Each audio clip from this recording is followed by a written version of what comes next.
সন্ত্রাসীরা হামলা করতেছে, বিএনপির সন্ত্রাসীরা তারেক মণ্ডলকে মেরে ফেলতে আসছে।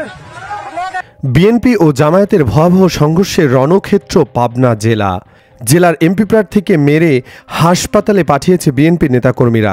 খবর নিয়ে জানা গেছে পাবনার ঈশ্বরদীতে বিএনপি ও জামায়াতে ইসলামের নেতাকর্মীদের মধ্যে দফায় দফায় সংঘর্ষ হয়েছে।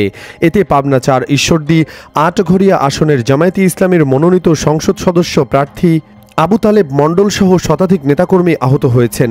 উপজেলার প্রত্যন্ত গ্রাম চর গড়গড়ির যোগীরমোড়ে এ সংঘর্ষের ঘটনা ঘটে। স্থানীয়রা জানান, পাবনা ৪ আসনে জামায়াতে ইসলামের প্রার্থী আবু তালেব মণ্ডল ১৫ শতাধিক মোটরসাইকেলের বহর নিয়ে শাহপুর ইউনিয়নের রহিমপুর বটতলা থেকে চর গড়গড়ি আলহাজ মোড়ের দিকে যাচ্ছিলেন।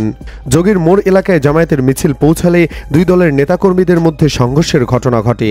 ঈশ্বরদী উপজেলা জামায়াতে ইসলামের সেক্রেটারি মোহাম্মদ সাইদুল ইসলাম জানান, চর গড়গড়ি গ্রামে জামায়াতে ইসলামের রুকন সদস্য ডাক্তার ইকবাল হোসেনকে মারধর করেন পাবনা ৪ আসনের বিএনপির প্রাথমিক মনোনীত প্রার্থী হাবিবুর রহমান হাবিবের সমর্থক শাহপুর ইউনিয়ন কৃষক দলের সভাপতি মক্কেল মৃধা ও তার লোকজন। এর প্রতিবাদে বৃহস্পতিবার বিকেলে চর গড়গড়ি এলাকায় জামায়াতে ইসলামী বিক্ষোভ সমাবেশের আয়োজন করে।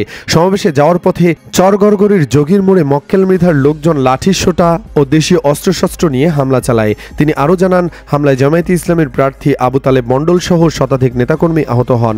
এ সময় হামলাকারীরা প্রার্থী আবু তালেবের গাড়ি ভাঙচুর ও 4টি মোটরসাইকেল পুড়িয়ে দেয়। শাহপুর ইউনিয়ন বিএনপির সাধারণ সম্পাদক রমজান আলীর সঙ্গে যোগাযোগ করা হলে তিনি বলেন, জামায়াতের মোটরসাইকেল বহর থেকে আমাদের নেতাকর্মীদের ওপর হামলা চালানো হয়। এ সময় জামায়াতের নেতাকর্মীরা 40 রাউন্ডের বেশি গুলিবর্ষণ করেন। এ ঘটনায় বিএনপির অর্ধশতাধিক নেতাকর্মী আহত হন। Rooppur green city modern fire সার্ভিসের ফায়ার ফাইটার আসাদুজ্জামান বলেন, আমি ঘটনাস্থলে পৌঁছে দেখি আগুন নিয়ন্ত্রণে এসেছে। কয়েকটি পুড়ে যাওয়া মোটরসাইকেল দেখতে পাই।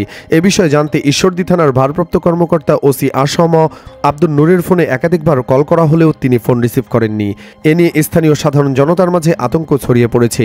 এই সংঘর্ষের জন্য বিএনপিকে অনেকে দায়ী করছে, আবার অনেকে বলছে আওয়ামী লীগ দেশ থেকে যাওয়ার পর জামায়াত অতিরিক্ত শুরু করে দিয়েছে। দর্শক, এ নিয়ে আপনার মন্তব্য জানিয়ে দিন কমেন্ট বক্সে। ভিডিওটি ভালো লাগলে লাইক ও শেয়ার করুন, আর অবশ্যই আমাদের চ্যানেলে নতুন হলে সাবস্ক্রাইব করে সাথেই থাকুন। ধন্যবাদ।